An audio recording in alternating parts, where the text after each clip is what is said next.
জয় শ্রীকৃষ্ণ। আপনি দেখছেন ভক্তির সাথে একটি পূর্ণ ভক্তির সাথে যুক্ত এই চ্যানেলটি। আজকে আমরা জানব কৃষ্ণ জন্মাষ্টমী 2025-এ কবে পড়েছে।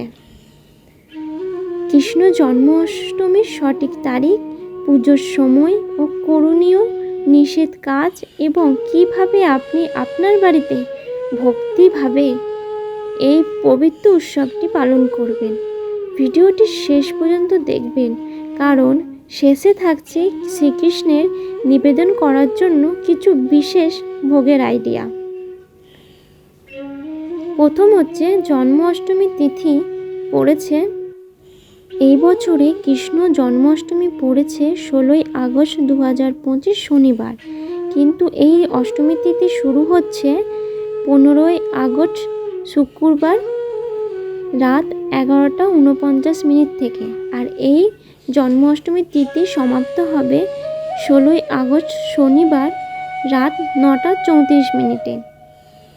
তো নিশি পুজোর সময় হচ্ছে শ্রীকৃষ্ণের জন্ম মুহূর্তকে বোঝায়, রাত 12:02 থেকে রাত 12:48 পর্যন্ত।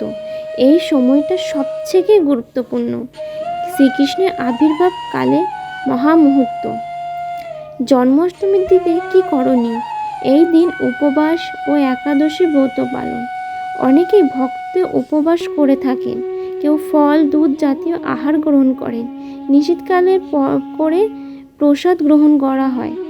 শুদ্ধতা বজায় রাখুন, ঘর ও পুজোস্থান পরিষ্কার করুন।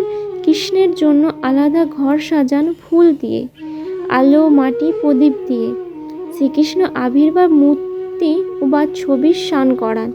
সেটা কী করে স্নান করাবেন? দই, দুধ, ঘি, মধু, চিনি দিয়ে স্নান করে নতুন পোশাক ও গহনা পরান।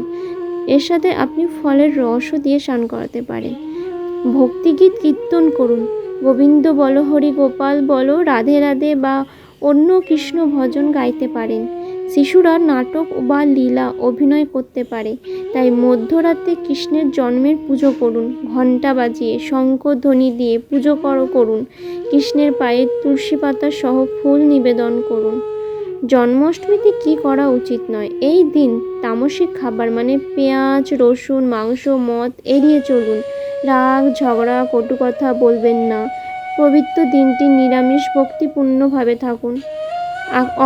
অকারণে উচ্চ শব্দ বা অপবিত্র সঙ্গীত চালানো থেকে বিরত থাকুন। কৃষ্ণ পুজো করার আগে নির্জনতা একাগ্রতা বজায় রাখুন।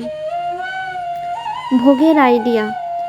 কৃষ্ণভোগে সাধারণত দুধ, মাখন, দই, চিনি, গুড় ইত্যাদি উপকরণে ব্যবহার করা এরকম কোনো কিছু জিনিস বানিয়ে ভগবান শ্রীকৃষ্ণকে নিবেদন করুন, যেমন মাখন, মিশ্রি, দই, চিড়ে দই, চিনি, নারকেল নাড়ু, ক্ষীর, পায়েস, তালের বড়া, মানে তীব্র দুধের বানানো বিভিন্ন মিষ্টি। এইসব আপনি ভোগে অর্পণ করার পর পরিবারের সকলকে প্রসাদ হিসেবে বিতরণ করুন। শ্রীকৃষ্ণ বলেছেন যে ভক্তি করে আমি তারই। তাই এই জন্মাষ্টমীতে আসুন শুদ্ধ হৃদয়ে কৃষ্ণর নাম স্মরণ করি। যদি ভিডিও ভালো লেগে থাকে লাইক দিন, শেয়ার করুন, আর ভক্তির সাথে চ্যানেলটিকে সাবস্ক্রাইব করতে একদমই ভুলবেন না। পাশে থাকুন। জয় শ্রীকৃষ্ণ।